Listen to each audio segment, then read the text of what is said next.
So అంజనాద్రికి వెళ్దామని చెప్పేసి వచ్చామన్నమాట. సో ఇక్కడ నుండి అయితే కనుక బోట్లో నుండి అవతలకి వెళ్ళాలి.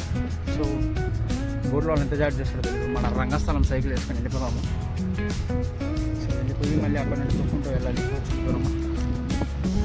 సో అలా సైకిల్ అయితే కనుక బోట్లోకి ఎక్కించేసి ఇంకా అవతలకి వెళ్ళిపోదాం అనుకున్నా. తుంగభద్ర రివర్లో బోట్లో వెళ్తుంటే చాలా బాగుండింది యాక్చువల్గా, ఫస్ట్ టైం కదా, అందుకే బాగుండింది.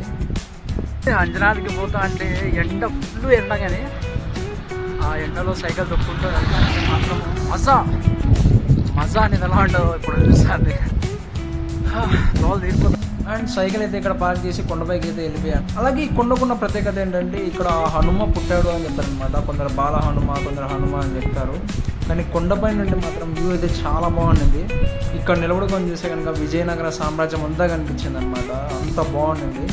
అండ్ లోపలైతే నాకు ఒకటి చాలా మంచిగా అనిపించింది ఏంటంటే ఒక రామ్ అని రాసి ఉంటారు కదా, సో ఒక రాయి అయితే కనుక నీళ్ళలో తేలుతూ ఉండింది అనమాట. మామూలుగా మనం పురాతనలో వింటాం కదా అది. సో అది చూసుకొని ఇంకా బ్యాక్ టు